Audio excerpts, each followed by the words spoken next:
Let me ask you something. When was the last time you did nothing and didn't feel guilty about it? Yeah, exactly. Because today, being busy isn't just normal. It's status. If you're tired, overwhelmed, running from task to task, people don't ask why. They say, wow, you're productive. But here's the weird part. Most of the time, we're not actually productive. We're just busy. Busy replying to messages, busy checking notifications, busy planning things we'll never execute, busy preparing instead of doing. And somehow, being busy makes us feel important, like we're part of something meaningful. But what if I told you a lot of modern busyness is an illusion, a coping mechanism, a socially accepted way to avoid thinking? Today, let's talk about the illusion of being busy, why it feels good, why it's dangerous, and how it quietly steals our life without us noticing. Here's the uncomfortable truth. Being busy feels productive, even when nothing meaningful is happening. And there's a reason for that. Your brain loves movement. Every notification, every checklist, every small task gives you a tiny dopamine hit. Not because you achieved something big, but because you responded. It's the same reason. Refreshing your inbox feels important. Rearranging folders feels like progress. Watching productivity videos feels like self-improvement. But neurologically, you're just chasing completion signals, not results. Psychologists call this pseudo-productivity. You're active, but not effective. Ancient humans hunted, built, survived.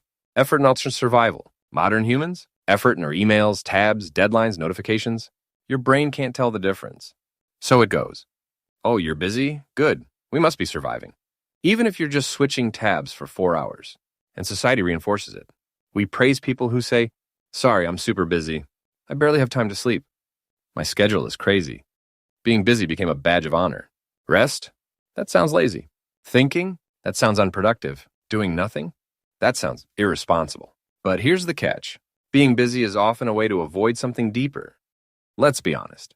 Sometimes we stay busy because we don't want to face uncertainty, fear of failure, lack of direction, or worse, meaninglessness. If you're always busy, you never have to ask, what am I actually doing with my life?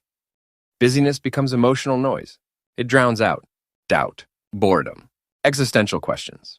That quiet voice asking, is this it? And modern systems love this. Because busy people don't question systems, don't slow down to reflect, don't disrupt routines, don't challenge priorities. They just keep going. But here's something history shows us again and again. The most important ideas never came from people who were constantly busy. Newton discovered gravity during isolation. Einstein imagined relativity while working a boring job. Philosophers thought while walking slowly. Artists created during silence. Not during inbox zero. Not during endless meetings. Not during hustle mode. Busyness kills depth. And depth is where meaning lives. The scariest part? You can be busy for years and wake up one day realizing you've been moving fast in the wrong direction. So what's the solution? Quit your job? Move to the mountains? Delete all apps? Nah, it's simpler and harder. It's learning to tell the difference between motion and progress, activity and purpose, noise and meaning. Sometimes the most productive thing you can do is stop. Stop scrolling. Stop optimizing. Stop filling every silence and ask, what actually matters right now? Not what looks good, not what feels urgent, but what moves your life forward, even slowly. Because a calm mind with clear direction will always outperform a busy mind running in circles. And maybe doing less, but with intention, is the most rebellious thing you can do in a world addicted to being busy. If this made busyness feel a little less impressive, then it did its job.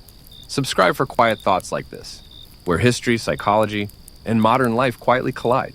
No rush, no pressure. Just thinking a little deeper.